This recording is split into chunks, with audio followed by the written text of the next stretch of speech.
Income and expenditure account, सबसे पहले इसका रिसीट साइड देखेंगे कि रिसीट साइड में से कौन कौन सी वैल्यू को हम इनकम साइड में लिख सकते हैं।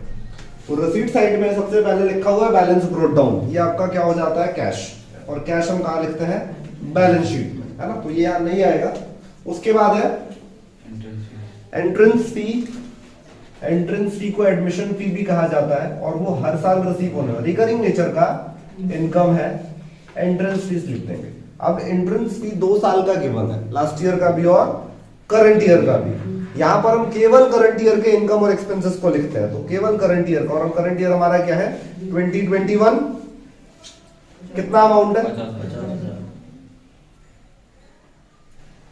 उसके बाद आप ऐसे भी कर सकते थे कि टोटल जो अमाउंट आपको रिसीव हुआ है 60। वो लिख दो और इसमें से लास्ट ईयर का क्या कर दो माइनस, और लास्ट ईयर को हम बोलते क्या है आउटस्टैंडिंग इन द बिगिनिंग, कितना 10,000 आ जाता 50, है ना। इससे थोड़ा ज्यादा डिटेल में पता लगता है कि हमारे पास क्या क्या इंफॉर्मेशन है। उसके बाद क्या है वो क्या नाम सब्सक्रिप्शन। सब्सक्रिप्शन। जब भी मल्टीपल ईयर का आपको कोई भी इनकम और एक्सपेंस दिखता है क्वेश्चन में, 2 तरीके से हम उस इंफॉर्मेशन को यहां पे लिख सकते हैं। या तो आप टोटल लिख दो और उसमें से पिछले साल का और अगले साल का कर दो माइनस, या फिर आप उसमें से केवल करंट ईयर वाला ले लो और उसी को लिख दो, क्योंकि अल्टीमेटली हमें लिखना कौन सा ईयर का है, करंट ईयर का ही लिखना है ना। तो अगर टोटल 3 साल का 2 साल का गिवन है सारा लिखोगे तो आपको पिछले साल का या अगले साल का माइनस करना पड़ेगा, लेकिन अगर आप करंट ईयर का लिख रहे हो तो आपको केवल वही लिखना है। तो सब्सक्रिप्शन वाले केस में हम वैसे ही कर लेते हैं, केवल करंट ईयर वाला लिख लेते हैं। करंट ईयर का कितना है 90,000 है, लेकिन उस 90,000 के सामने कुछ और भी लिख दिया हो। वो कह रहा है कि करंट ईयर में आपको 90,000 मिला है, लेकिन ये केवल 90% है, जो आपको मिलना चाहिए था उसका 90% है। तो अगर 100% मिल गया होता, सब्सक्रिप्शन आपको पूरा पूरा मिल गया होता तो कितना मिला होता 1 लाख। 100% मिल जाता तो 1 लाख मिलता, 90% मिला है, इसका मतलब 90,000 मिला आपको। तो यहां पर जो इन्फॉर्मेशन हम शो करते हैं ना, वो करंट ईयर का टोटल इनकम शो होता है, चाहे आपको मिला है उसमें से कुछ अमाउंट या नहीं मिला है। एक्सपेंस के लिए भी ऐसे ही होता है, एक्सपेंस आपने पे किया या नहीं किया, करंट ईयर का जितना है वो सारा शो करना है। तो यहाँ शो तो हमने 1 लाख करना है, लेकिन हम किस तरीके से शो करेंगे, 90,000 जो रिसीव हो गया वो, और जो 10,000 करंट ईयर का हमें नहीं मिला है वो आउटस्टैंडिंग एट द एंड करके लिख देंगे। आया समझ में? करंट ईयर का तो लिखना ही है आपको, चाहे आपको रिसीव हुआ है या नहीं हुआ है।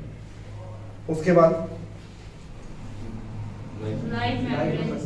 लाइफ मेंबरशिप फी क्या होता है, बहुत सारे मेंबर्स होते हैं जो एक ही बार में आपको पूरी लाइफ का मेंबरशिप फी पे कर देते हैं, तो ऐसा बहुत रेयर होता है।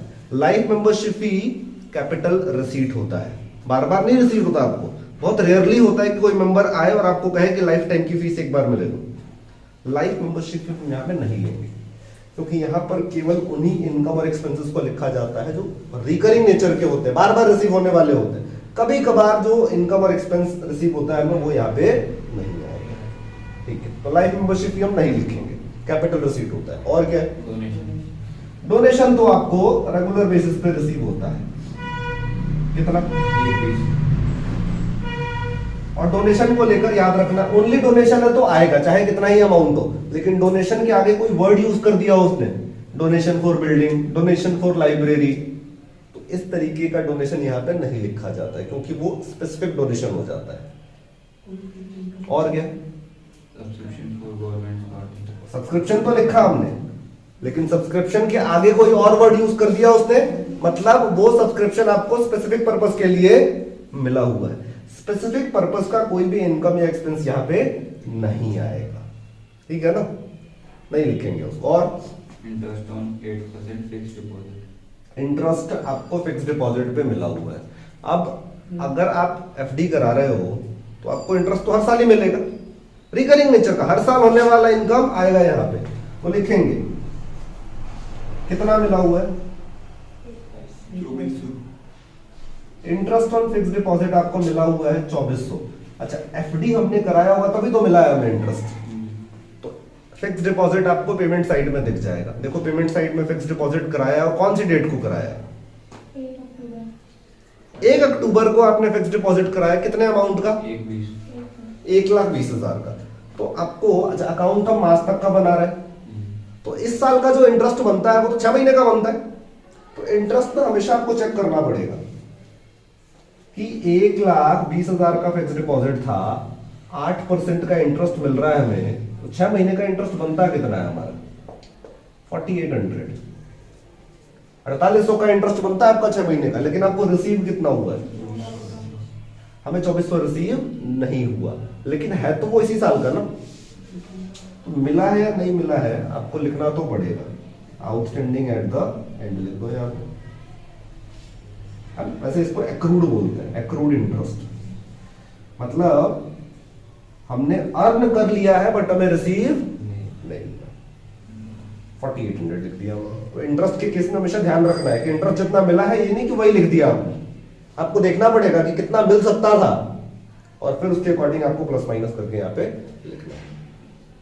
और क्या? सेल ऑफ ओल्ड न्यूज़पेपर हम रेगुलर बेसिस पे सेल करते हैं। रोज आता है न्यूज़पेपर। अब हर महीने में 30 हो जाएगा, 2 महीने में 60 हो जाएगा, तो उसको 2-3 महीने बाद तो हम सेल करते ही हैं। रेवेन्यू नेचर का income, sale of old newspaper कितना? 300। और क्या? Sports material. स्पोर्ट्स मटेरियल आपका एसेट होता है, नहीं आएगा। और क्या? Local rent. लॉकर रेंट,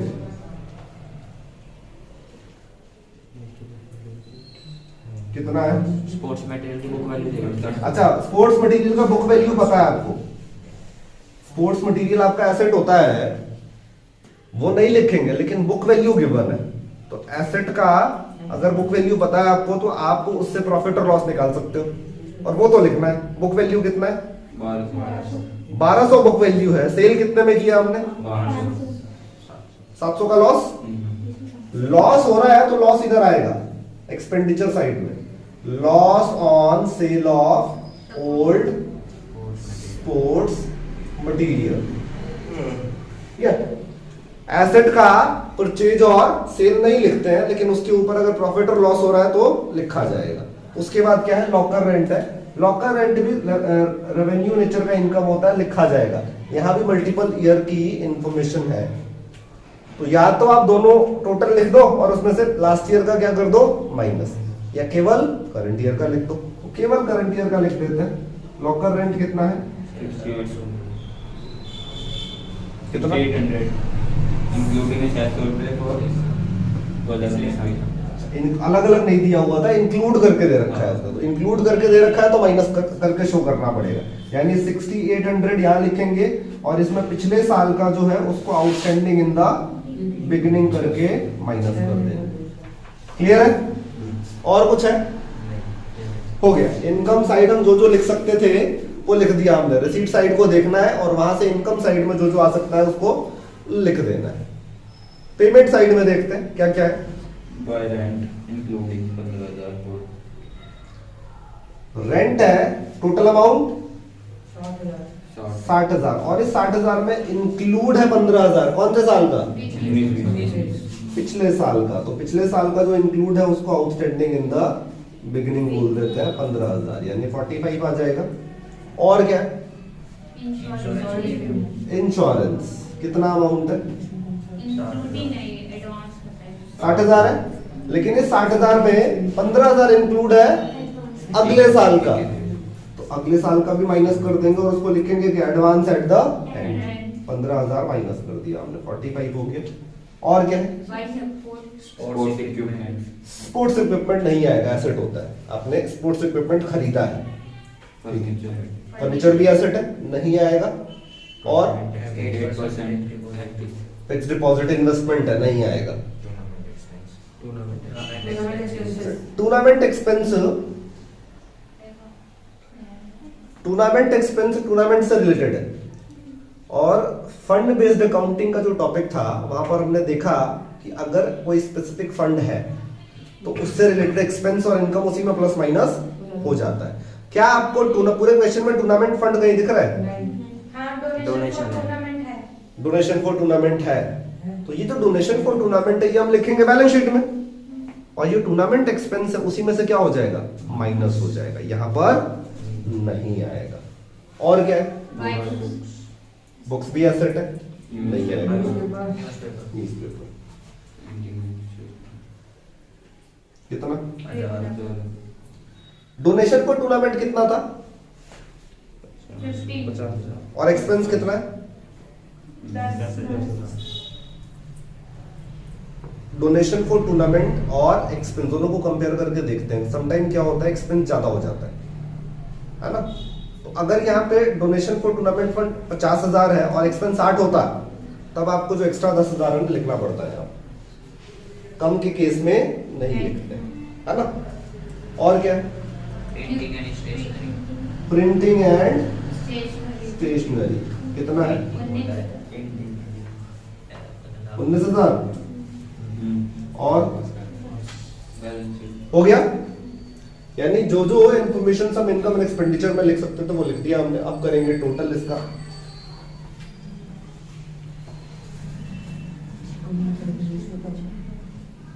तो एक्सपेंडिचर इनकम साइड का टोटल है 2,81,300 और इनकम एक्सपेंडिचर साइड का टोटल है 1,10,700। जब माइनस करेंगे इसको तो आएगा 1,70,600 का सरप्लस। इधर का बैलेंस सरप्लस, उधर का बैलेंस डेफिसिट, ठीक है ना।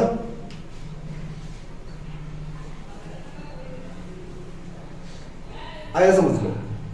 इनकम एंड एक्सपेंडिचर क्लियर हो रहा है धीरे धीरे, है ना।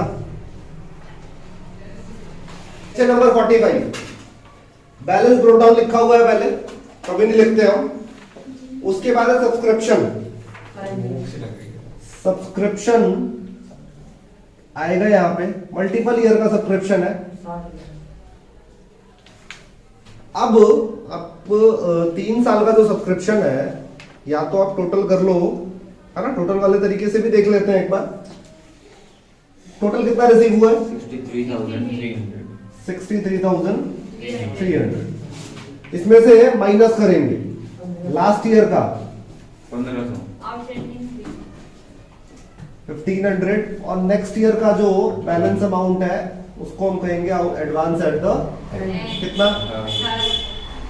60,000। ठीक है। ठीक है। एडजस्टमेंट अगर हम पढ़े हैं तो सब्सक्रिप्शन के बारे में कुछ लिखा हुआ है। क्या लिखा हुआ है? पहले पॉइंट में लिखा है कि सब्सक्रिप्शन जो आउटस्टैंडिंग है आपका इन द बिगिनिंग। अच्छा, यहाँ पे जो डेट है ना वो क्या है? 18 यानी 18 आपका 17-18 आपका करंट ईयर है ना। तो पहले वाले पॉइंट में उसने लिखा कि सब्सक्रिप्शन आउटस्टैंडिंग है मार्च 2018 का 16,200। कौन सा आउटस्टैंडिंग हुआ ये? Outstanding at the end. Outstanding at the end जब भी लिखते हैं ना तो उस लाइन को क्लियरली पढ़ लेना है। फॉर द ईयर लिखा है उसमें, अगर फॉर द ईयर लिख रहा है वो तब तो आप लिख दो, लेकिन अगर फॉर द ईयर नहीं लिखा हुआ तब थोड़ा सा आपको चेक करना पड़ेगा कि इसमें लास्ट ईयर का अमाउंट इंक्लूडेड तो नहीं है। अब पता कैसे लगेगा लास्ट ईयर का कितना बैलेंस बचा हुआ है? तो क्वेश्चन और आगे बढ़ते हैं थोड़ा सा। सेकंड पॉइंट में भी लिखा हुआ है उसमें कि 1,200 रुपए still in arrear for the year 16-17, यानी पिछले साल का 1,200 रुपए अभी भी आपको नहीं मिला। तो वो 1,200 रुपए जो पिछले साल का नहीं मिला वो इसमें एडेड है। फॉर द ईयर नहीं लिखा इसका मतलब एडेड है, और हमने पता लगा लिया कि पिछले साल का 1,200 रुपए अभी भी नहीं मिला। तो इसका मतलब जब आउटस्टैंडिंग एट द एंड यहां पर लिखेंगे ना तो 16,200 नहीं लिखेंगे, उस 16,200 में से 1,200 माइनस करके केवल 15,000 लिखेंगे। आया समझ में? और कुछ नहीं लिखा हुआ है तो यहां आ जाएगा कितना? 75। एक तो ये टोटल वाला तरीका है जहां पर आप क्या कर रहे हो, टोटल अमाउंट लेते हो, उसमें लास्ट ईयर का माइनस किया आपने, नेक्स्ट ईयर का माइनस किया, और फिर जो प्लस करने वाला है वो प्लस कर दिया। दूसरा तरीका आप यहां पे क्या फॉलो कर सकते हो, आप केवल करंट ईयर का लिखो। करंट ईयर का कितना अमाउंट है सब्सक्रिप्शन का? 60,000। जब करंट ईयर का लिखते हैं ना बस, तो माइनस वाला माइनस नहीं करना है। क्या क्या माइनस होता है? आउटस्टैंडिंग इन द बिगिनिंग और एडवांस एट द, माइनस वाला माइनस नहीं करना है, केवल प्लस वाला प्लस होगा। यानी यहां पर हम आउटस्टैंडिंग इन द बिगिनिंग और एडवांस एट द एंड की बात नहीं करेंगे। अब बस आपको दो ही चीजें चेक करनी है, या तो एडवांस इन द बिगिनिंग हो या आउटस्टैंडिंग एट द एंड।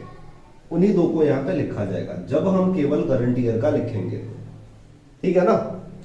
तो क्या एडवांस इन द बिगिनिंग दिख रहा है आपको क्वेश्चन में? नहीं दिख रहा है, केवल आउटस्टैंडिंग एट द एंड है, और वो भी कितना है? 15,000।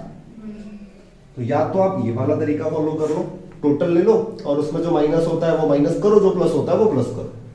या फिर दूसरा तरीका, केवल करंट ईयर का लिखो और उसमें केवल ऐड वाला ऐड करो, यानी आउटस्टैंडिंग एट द एंड और एडवांस इन द बिगिनिंग। यही दो चीजें आया समझ में? दोनों से आंसर आपका सेम ही आता है, कोई इशू नहीं है उसमें। सब्सक्रिप्शन हो गया, उसके अलावा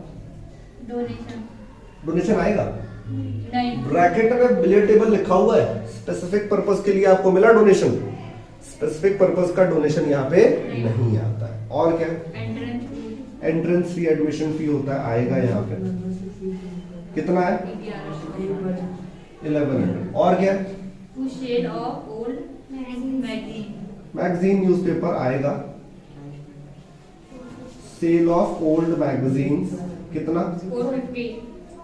ठीक है, और हो गया। रिसीट साइड हमने सारा लिख दिया। पेमेंट साइड देखते हैं, क्या क्या है पेमेंट साइड में? सैलरीज है, कितना अमाउंट है? 31,000। क्या कोई एडजस्टमेंट है इसको लेकर? नहीं। 31,500। 500। ठीक है, और क्या है? By postage पोस्टेज कितना? 1250। 1250। और By rent रेंट है कितना? 9,000। 9,000। और By printing and stationery adjustment भी देखते रहना, वही प्रिंटिंग एंड स्टेशनरी 14,000। और by sports material आएगा स्पोर्ट्स मटेरियल? नहीं आएगा। पेमेंट साइड में कोई भी एसेट लिखा हुआ है, मतलब आपने एसेट खरीदा है, और इस वाले अकाउंट में ना तो हम एसेट का परचेज लिखते हैं और ना ही एसेट का सेल, है ना? लेकिन उसके ऊपर, एसेट के ऊपर अगर प्रॉफिट या लॉस हो रहा है सेल करते टाइम, तब आपको लिखना है वो। लेकिन यहाँ तो परचेज की बात हो रही है। अच्छा, एक तो प्रॉफिट और लॉस लिखते हैं, ये तो आपको पता लग जाएगा सेल करते टाइम बुक वैल्यू जो गिवन होगा उसको देख के। और दूसरा कंज्यूम लिखा जाता है। कंज्यूम आप हर उस इंफॉर्मेशन का कैलकुलेट करते हो जिसका परचेज पता हो आपको, जिसका ओपनिंग पता हो और क्लोजिंग पता हो। जिस भी क्वेश्चन में ये तीनों इंफॉर्मेशन किसी भी एक्सपेंस से रिलेटेड गिवन हो, इसका मतलब उसका कंज्यूम कैलकुलेट होगा, परचेज, ओपनिंग और क्लोजिंग। स्पोर्ट्स मटेरियल का, इक्विपमेंट का क्या मटेरियल है? स्पोर्ट्स मटेरियल का परचेज तो गिवन है, पेमेंट साइड में दे रखा है, लेकिन क्या इसका ओपनिंग और क्लोजिंग भी है?